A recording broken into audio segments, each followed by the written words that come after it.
Story 1. In elementary school, the teacher wheeled in a television on a cart, and my entire grade watched it together live. It was a confusing moment in my life that I didn't fully understand until later. Story 2. At my first job at a company called TDC, we manufactured heat-resistant tiles for the space shuttle. When the Challenger exploded, there was a lot of crying and people questioning whether our tiles had caused the tragedy. Everyone was distraught. The president of the company believed he was having a heart attack, which resulted in panic, emergency medical technicians, and fire trucks. We were all in disbelief. Story 3. Yes, I watched it live. Our family lived in Florida next to Cape Canaveral, where my dad worked. I was standing in our front yard looking up, watching the launch just like I had so many times before. I will never forget watching the rocket rise, the smoke trails, all normal so far. Then, halfway up the horizon, I saw the most beautiful firework, like a giant fireball in the sky above us. Then I could see that the rocket had broken up and debris was heading back to Earth. It happened so fast that it took my brain a couple of seconds to realize that the rocket had exploded. I'll tell you something I have never said before. I can't even begin to express how horribly guilty I felt when I realized that the instant of awe I felt, like looking at a beautiful firework, was actually the Challenger exploding. I didn't comprehend at first what I was actually seeing. My mom was watching on television and came running out to join me to see for herself what was happening. And all she could say was that it had blown up and they were all dead. Shocking. So sad. I felt so guilty that just seconds before, my brain thought, ooh, pretty fireworks. Yes, it was horrible beyond belief. I wish I hadn't seen it. I had a tough time watching launches after that. I lived there for 20 years at the very start of the program, so I watched all the launches live. Confusing, shocking, but mostly just so sad. Story 4. The school lobby had televisions mounted high on the wall. When I returned from lunch, the lobby was packed with students and teachers, all looking up at the screens that were displaying the news. Everyone was stopped in their tracks, gazing upward in silence. It was undoubtedly an eerie scene. Story 5. 8th grade gym class. Several students had gone out to the gym early while the rest of us were still changing. The teacher brought them back in and scolded them for being unsafe. Then he said, "Speaking of safety, I have to tell all of you something. I also had a personal connection to that day. Since I was a young child, I wanted to be an astronaut. Not in the typical way kids do. I was serious about it. I read everything I could and studied astronomy. I had gone to space camp for the second time the year before. About a year earlier, I had won a special prize at our state science fair, which included meeting June Scobie, the wife of an astronaut, at an event. Afterward, my teacher introduced me to her and shared how much I wanted to be an astronaut. She said she could arrange for me to meet her husband when he came to Denver on his world tour after his next mission. While most people followed the mission because of Krista McAuliffe, I followed every development because I couldn't wait for the mission to end so I could meet its commander. That morning, my dad drove me to school while we listened to the radio. I remember hearing a weather report for Cape Canaveral and telling my dad, "There's no way they're launching today. It's too cold there." I had been following the mission's details. As an 8th grader, I was less interested in politics and didn't consider that President Reagan was set to deliver the State of the Union address that night, and the White House needed to promote the successful launch of the Teacher in Space program. Shortly after the disaster, my mom called the school and had me pulled out of class, then came to pick me up. It's one of my significant areas of unprocessed trauma. I still can't watch documentaries or read about it. Even sharing this with strangers online is tough. However, I do have a funny side story. About 10 years ago, I was teaching a college class on this day and talked to the students a little about it. One of my students, who was probably about 20 at the time, said, "When I hear stuff like that, I sometimes wonder how I'll look back on September 11th when I'm older." She wasn't trying to call me old, but... Story 6. In college, I was at home in my living room between classes watching it on TV. I remember being so excited to see them all walk out to board. And then the unthinkable happened. I couldn't believe it. I think I was in shock. I didn't go back to class and stayed home, crying. Story 7. I got caught skipping school that day because when I got home, I had no idea what my mom was talking about. For younger people who aren't aware, kids in the 1980s watched every shuttle launch during class. Story 8. In elementary school, our class didn't watch the event, but the class next door returned from the library in tears. It was particularly meaningful for us because one of our teachers was a finalist for being the first teacher in space. She withdrew from the competition to take part in an exchange program with a teacher from another country for a year. She chose the exchange, believing it to be a more certain opportunity compared to the possibility of the space trip. Story 9. I was skipping class on Hanley Road in Tampa at the convenience store near Webb School. I was on the payphone and the bread delivery truck had its radio on. I watched and heard it in real time. I will never forget that moment. Story 10. We were standing in the cold on the concrete steps of the math wing of our high school in Sanford, Florida, watching the launch to the east. It was brutally cold for Florida. Something wasn't right. The plume and smoke trail started looking bloated and odd and wasn't rising anymore. We speculated that maybe the shuttle had rolled east, away from us toward orbit. Then we saw the curls of smoke coming down, spiraling down. It was the boosters spinning down to the Atlantic. Mrs. Wall came out from our algebra classroom and told us in a stunned voice that the shuttle had exploded. I went out to my truck in the parking lot, turned on the local news station, and listened for a long time, past the end of the period. Story 11. I was too young for the Challenger disaster, but I remember the Columbia tragedy. It was a Saturday morning. I had spent the night at my friend's house. We had just woken up, and it was on television. Story 12. I have a vivid memory of being in class when they wheeled out a television for us to watch, and I saw it explode on live TV. Recently, I looked up the date it happened, and I would have been 3.5 years old. I know I wasn't in preschool or kindergarten at the time. It's odd to have a memory for almost 40 years of something that never happened. There's a strange sense of déjà vu. Story 13, 4th grade. Sitting on orange shag carpet right next to all the board games. We were watching it on a television that was on one of those tall rolling stands. Story 14. I was coming home from class at the University of Michigan and stopped to pick up a magazine. I heard something on the radio and rushed home to watch. I briefly worked on a project that was supposed to eventually launch on the space shuttle and was considering applying to the National Aeronautics and Space Administration for a job. It all ended abruptly. There were approximately 2.5 years during which the space program stood still afterward. Story 15. At home, about to head out to school. I apparently told my dad to come watch the television because there were fireworks. I have very faint memories of watching it. I was 5. Story 16. Watching from the windows of the hospital where I worked in Pahokee, Florida. I saw the plume disappear behind a palm tree. When it emerged, there were 2 trails. I knew immediately it was bad. Story 17. I wasn't, but my mother lived in Florida at the time and was holding my brother when she looked up to watch the launch and thought, "That doesn't look right." Story 18. I was at work when my friend called because he needed to be picked up. He worked part-time. While we were talking, he had the launch on. We were nerds, and he had helped me rebuild the school planetarium. He was describing the launch and how cool it was until it wasn't. I told my manager what he was saying, and right away the radio was tuned to the news so we could listen live. Story 19. I took my dad out for his birthday lunch. The television was on the news, and just before we turned it off, they cut to the launch, so we decided to stay and watch. I will never forget the silence. Story 20. I saw it happen from the playground in Winter Springs, Florida. I didn't quite understand what I had seen, as it was perhaps the third one I had witnessed and the first during the day. I couldn't figure out where the shuttle and tank were after what I thought was the solid rocket booster separation. Story 21. I was wandering through the hallways of Lesher Junior High when it happened. I had been kicked out of woodshop for spitting on Dennis Hollister's box. We were making little boxes out of cedar, and when I went into the room where we sprayed lacquer, I saw Dennis's box sitting there and thought it would be hilarious to spit on it and then lacquer over my spit.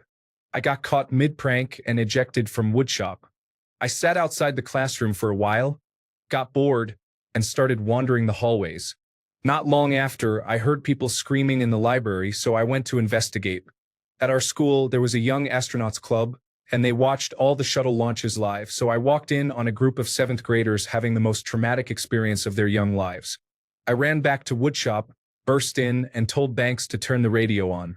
Then we all just sat there listening, silent and enthralled, for the rest of class. Story 22. We watched that live in 3rd grade on the rolling cart television. It didn't really register, to be honest. The teachers gasped and rolled the television away. Story 23. In Port Richey, Florida, I was in the kitchen when my mom came in and told me what had happened. We ran onto the lawn and looked up. We could see the debris cloud and the smoke trails. It was one of the saddest things I have ever seen. Story 24. I was sleeping in my Marine barracks in Okinawa when I was awoken by the night watch informing his replacement about the incident. It's etched in my memory, just like experiencing the events of September 11th during my morning commute on the West Coast. Story 25. It was morning on the East Coast. I had just arrived at work. I worked as a technician in a copier and printer company, and people were discussing it. Story 26. In the 6th grade, but homesick from school that day. I remember the scratchy yellow blanket I was covered with on the couch. I had wanted to be an astronaut, and I just couldn't believe what was happening. Story 27. It was my freshman year at college. I had just left my biology lecture and was walking through the Student Resource Center when a friend stopped me to say that the space shuttle had exploded. A crowd had gathered around the TV watching as Peter Jennings reported the news. Story 28. I was in 9th grade. We watched it on a 19-inch television on top of a tall cart that could be wheeled around the school. It was a small group of us in the library. Story 29. In elementary school, I watched it on television. When the Challenger exploded, the teacher turned off the television, and we returned to our class activities. Story 30. Our grade school gymnasium was filled with every other student and all the teachers. It was a very strange day. Story 31. I was 8. I watched it at school on a large CRT television that was strapped to a cart and wheeled into the classroom, which was the style at the time. Story 32. Sitting on small choir bleachers in the library around a television, in the 2nd row up.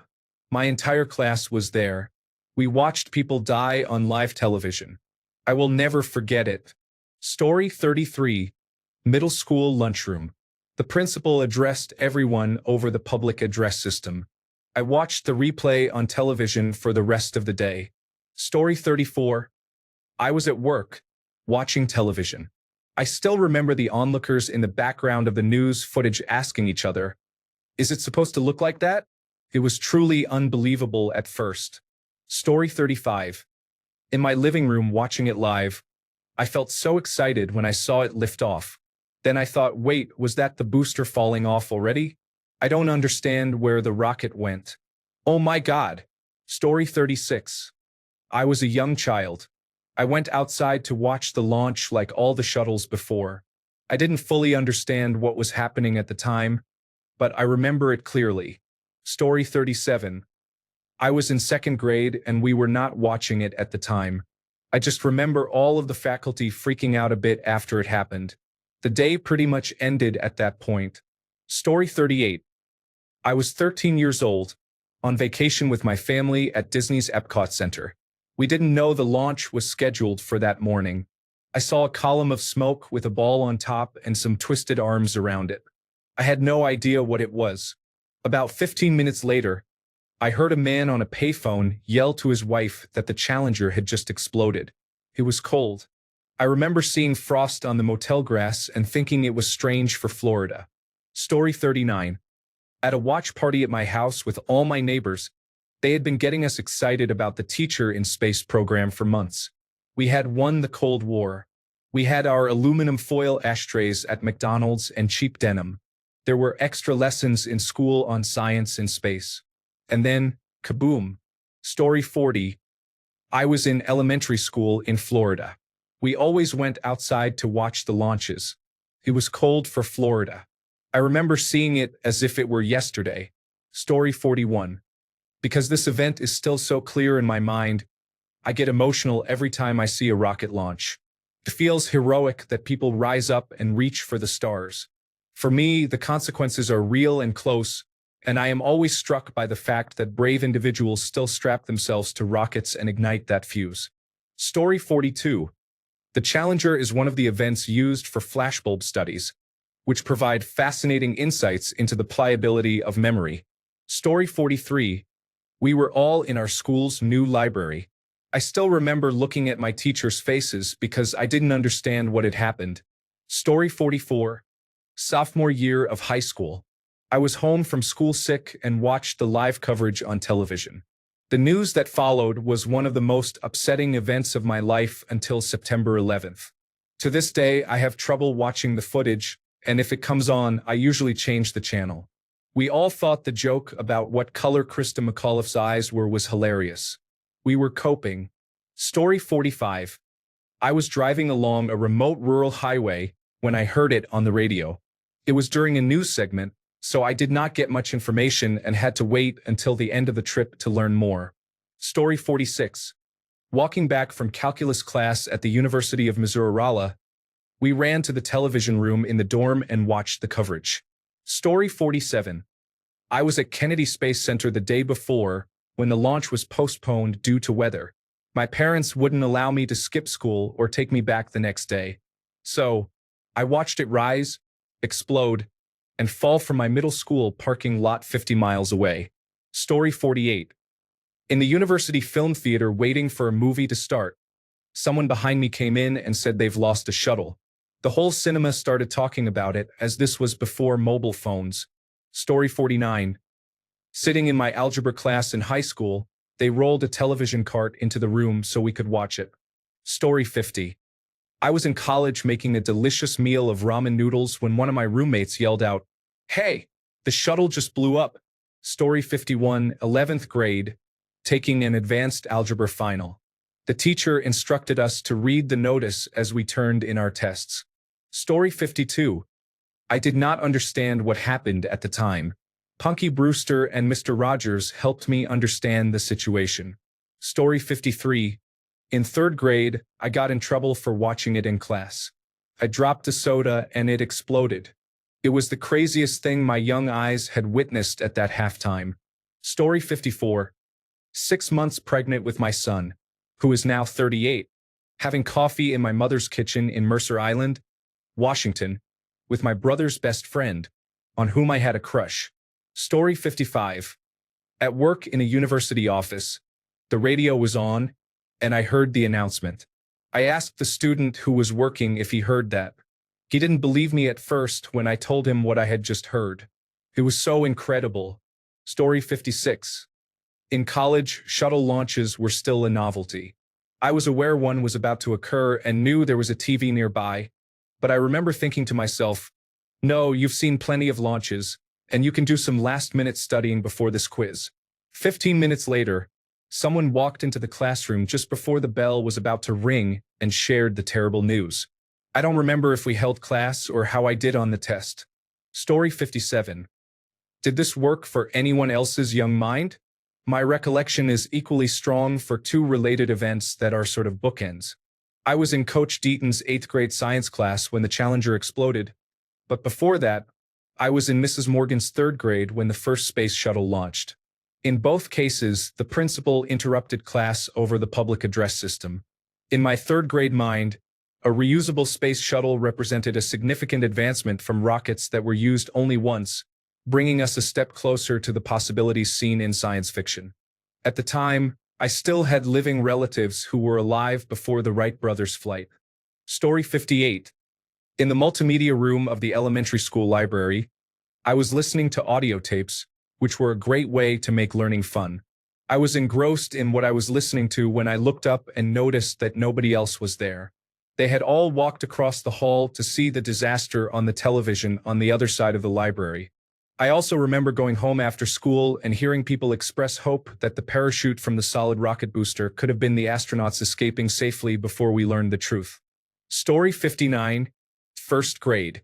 They brought a television into class. I remember the teachers being very upset, which stands out to you when you're that young. When I walked home, My whole family was talking about it. Story 60. I left home to get some burgers from a local restaurant. I ordered 6 regular-sized burgers with mustard, ketchup, and pickles for $5. When I walked into the house, my wife was staring at the TV with a shocked expression on her face. I asked her what happened, and all she said was, "It blew up. They're all gone." Story 61.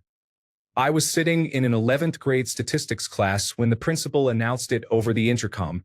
There was a lot of gasping, and at first I was unable to process what had happened. I heard the words, but they just didn't register. It wasn't until my next class, which had one of the available television carts, that it finally became real, and then I remembered that it was the flight with the teacher on it. I remember crying a lot for the first several days. I had a poster of the Challenger on my bedroom wall, and it took me months to be able to look at it without losing my composure. Story 62. I was homesick that morning. My dad came and woke me up to tell me about it. My best friend and I spent hours analyzing videos to figure out what went wrong. Story 63. In class, we were watching it. It was an awkward moment.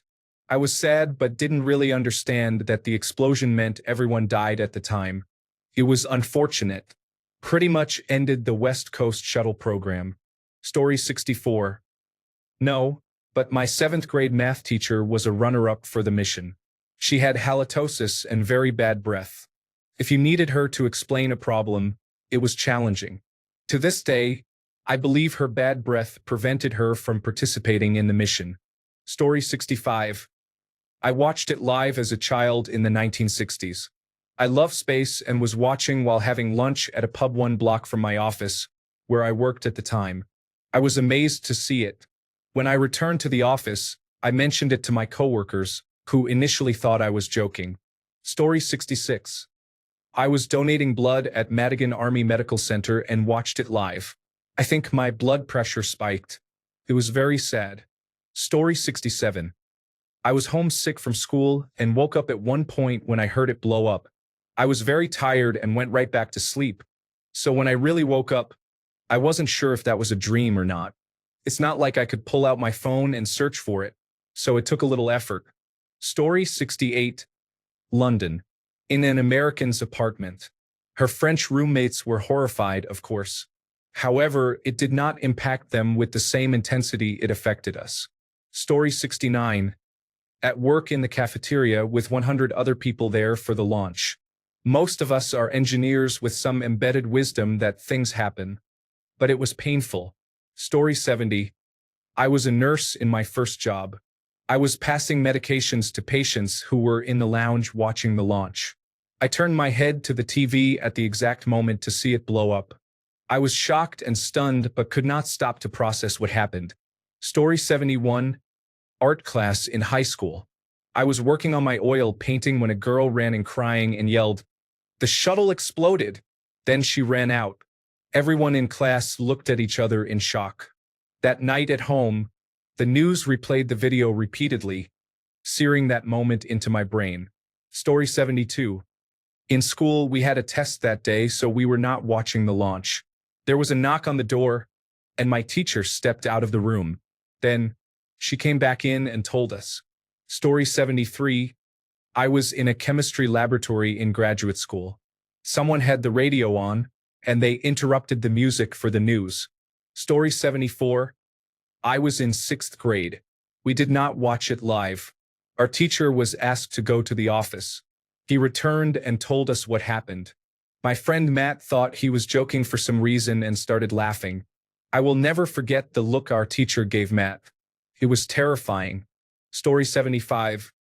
I was a child and we were watching live on television at school. I remember that no one, not even our teacher, could comprehend what had happened at first due to shock. We were all confused, and she quickly turned off the television. Story 76. Watching it on television, waiting for it to explode after experts said it was too cold to launch and there could be problems. Story 77. I was in 5th grade. It was just another launch and only some classes bothered to watch. Most did not. I heard the commotion in the hall between classes and was told the shuttle broke apart. I didn't really understand until I got home after school and saw it on our little 13-inch kitchen television. Many teachers ignored it, a few discussed it, and I think one of the science teachers tried to incorporate it into a lesson, but it fell flat. Story 78. Absolutely. I remember it clearly. My street had a water main break that day, so we couldn't go to school. My friend, who was also affected, came over to my house, and we played Stratomatic baseball. We had the TV on when the special report began. It was significant because a high school teacher was on that mission. It was a crazy and sad day. Story 79. I was in college and was really sick. I went to urgent care with a temperature of 106 degrees. While waiting to be moved to a room, I was sweating, shivering, and experiencing all the symptoms that come with a high fever. A man, possibly a nurse or just someone else, told me, "The space shuttle exploded." In the mental state I was in at the time, my thought process was something like, I'm dying, and this guy is giving me a news report. Later, after they brought my fever down, someone turned on the television in my room, and it finally registered what had happened. Story 80. Band class in 7th grade. The teacher turned off the television and told us to talk to our parents later if we had any questions. Story 81. I was home from school that day for some reason, and I was eating cereal in the living room in my dad's recliner watching television when the news broke. Story 82. I was going to class, possibly in grade 7 or 8, when a friend stopped me and said, "The space shuttle exploded. There was a teacher on it." Isn't that amazing? Middle school students can be quite unpredictable at times. Story 83. I was officer of the deck on a Navy destroyer navigating up the Cooper River into Charleston. We had just returned from a few weeks of drug interdiction operations in the Caribbean. We were almost moored when the Combat Information Center officer came onto the bridge to deliver the news. Once we were moored, we watched the replays on the news. We anticipated being turned around and sent back to Florida to join the search operation, but that did not happen.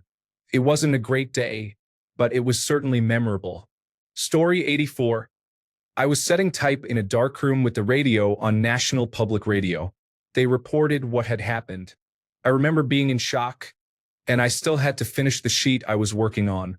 When I came out, we went to lunch and drank scotch while we watched the news. Story 85. I'm in my 60s. I grew up 2 miles from the National Aeronautics and Space Administration in the Clear Lake area of Texas, the same neighborhood as many of the astronauts. The original 7 astronauts and those who followed were my classmates in school. My mother was a teacher at the local elementary school, and one of Mike Smith's classmates was in her class. The Smiths gave my mom 2 VIP tickets to attend the launch. Mom couldn't go, so she gave the tickets to my sister and her husband. They drove to Florida for the launch while I had to work. The launch was delayed for several days due to the cold weather. On the morning of the launch, we had the television on at my job, and we were really excited to finally see it. I was thrilled for my sister to experience it in person. We witnessed what everyone saw, and it was unforgettable. My mom called my workplace a bit later. The classes were all watching too. They didn't get to hear too much, and she was, of course, upset for everyone, especially the Smiths. My sister called Mom from somewhere on the road. They actually left before the launch since my brother-in-law had to be back at work, so they didn't see it. My sister has always mentioned that it was very cold that morning, and they figured the launch would be scrubbed again, so she was glad they weren't there. At that time, I was a young leader of a sea exploring scouting group, and Richard Scobie, the son of Commander Dick Scobie, was one of my explorer scouts. It was a very sad time for the community. Story 86. I wasn't in school that day for some reason, so I remember sitting on the couch and watching it with my mom. Story 87. I was only 4 when the Challenger disaster occurred, but I remember it clearly. My older sister had pneumonia and had been in bed for what felt like months to me. It had been about a week. I really thought she was going to die. Why a 4-year-old had that kind of grasp on death, I don't know. She was mostly sleeping but was very excited about the Challenger. So my mom moved a television into her room so she could watch, and I crawled into bed with her. When it exploded, I had no idea what had happened, and I looked at her. Her pale face was so shocked, and then she looked at my mom and said, "Did it explode?" Tears started running down her little face as she said, "Then they're all dead?" She was 12. It's one of my first vivid memories. Story 88. Yes, vividly. I was 10 years old, standing in a classroom watching it on a television on a cart. I remember the room, the lights, and the television as if it were yesterday. Story 89. At 7 years old, I was home from school with my grandfather, a man who had served in World War II and seen everything. It was the only time in my life that I saw him cry. Story 90. Elementary school. Sitting in class watching on television. We were all in shock, and a few classmates were crying. Story 91. I was a sophomore in college, hanging out in the dorm and reading the Boston Globe, particularly an article about how the Challenger launch attempt the day before was scrubbed. Someone saw and informed me of what was happening. Story 92. At the time, we had half-day kindergarten, and mine was in the second half. I remember watching it at home with my mom and not really realizing what had happened until she burst into sobs in front of the television. Then I knew it was really bad. Story 93. I technically shouldn't be posting because I was born in 2003, but my dad was around 10 years old when this event happened. He doesn't have an account, so I'm posting on his behalf. He watched it live on television with his classmates. It was the most horrifying moment of his 5th grade year, and he still remembers it to this day. Story 94. In high school woodshop class, they made the announcement, and we all stopped working and sat in stunned silence. Story 95. I live in Australia. I was in high school at the time. We watched it on the news. It was horrifying and sad. It was such an innocent time for humanity back then. Now I am older and I feel jaded by the deceit. Story 96. I wasn't born until after it happened, but I remember learning about it when a teacher showed us a documentary on the 20th anniversary. We were in 3rd grade and had no idea what was coming. Story 97. 6th grade English class with Mrs. Fain. The music teacher, Ms. Brubaker, entered the room in tears to relay the news. Story 98. I was in Australia. I had broken my leg the day before by falling on a 20-foot halfpipe while skateboarding, and I was in the hospital awaiting surgery. A friendly nurse was sitting with me, and we were both focused on the television screen. I was 18. Story 99. I was in school. I knew a teacher was on the shuttle when it exploded, and I thought about how much I wished my teacher had been on that shuttle. The following year, I had an even worse teacher and told her that I wished she had been a member of the Challenger crew, which resulted in a parent-teacher conference. My mom sided with me. Story 100. I was in 5th grade in Illinois, USA, and was homesick with pneumonia. We had a small 13-inch black and white television at the time. I was the oldest of 3 kids being raised by a single mom. I had just received a vinyl record of National Aeronautics and Space Administration recordings from space and shuttle launches as a gift for Christmas. It was also the year of Halley's Comet. It was a bittersweet day with The Price is Right and soap operas being preempted by breaking news. It was a difficult day all around. Story 101.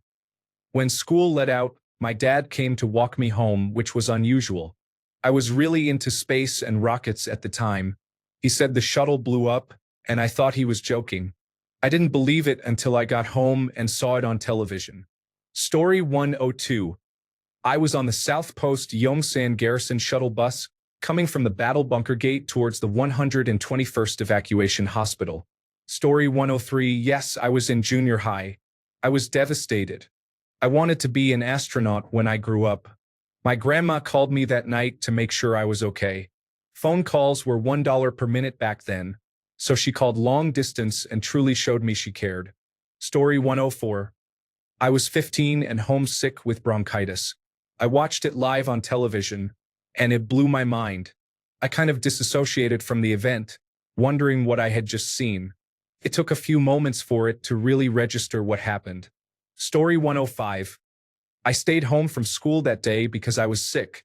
I lay in my parents' bed watching The Price is Right on their small bedroom television while my mom was cleaning the house. The channel cut to the launch of the space shuttle, which was common, and I watched it explode. Story 106. I had a snow day and was watching from a friend's house. It was on a small black and white television sitting on a piano. Story 107. I got home from writing my grade 12 final exam in French. My mom told me that the space shuttle had exploded. I didn't believe her. Story 108. High school science class. We watched it live, and it was incredibly sad for all of us in the classroom. I believe my teacher was speechless for the first time ever. Story 109. In a van with my high school academic decathlon team heading to a competition. I could not believe it. It was very shocking. Story 110. I was at work when they rolled out a television so we could watch the launch. When the orbiter didn't emerge from that large cloud of smoke, I knew something had gone very wrong. Story 111. I was at home watching. It was also my father's 37th birthday, which feels more poignant now since he passed away on Saturday. Story 112. I was at home. I remember my sister watching the launch at school because she came home hysterical. Story 113. Sitting in my 4th grade class, we had all written letters to Krista McAuliffe and followed the training. It seemed like every lesson that year was linked to space in some way. It was a complete shock when it happened. Even after the broadcast cut away, we all just sat there for a minute. Story 114. I was 15 and homesick with the flu in Sarasota, Florida. I was sitting on the couch, blankly staring at the TV with a fever, and I got annoyed because the shuttle launch was on every channel. Well, I guess I'll watch it because I can't watch anything else. Oh look, it's taking off. Okay, they'll go back to my show in a few minutes. Boom, what just happened? I've watched other shuttle launches. This isn't normal. Pieces started falling to the ground. The reporters and everyone were confused. It took a minute for everyone to realize it exploded. Since I lived in Florida, on the opposite coast from Cape Canaveral, I was able to go outside and see the vapor trail and smoke from the explosion. It hung in the sky for a couple of hours. Within a few minutes of the explosion, after it was clear what had happened, we all pretty much knew there would be no survivors. There was no way they could survive that explosion and a free fall of something like 14 nautical miles.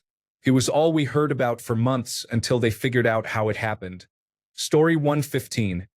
I was sick that day and stayed at home. I am a big science enthusiast. I watched the launch live on television and will never forget the phrase "go for throttle up."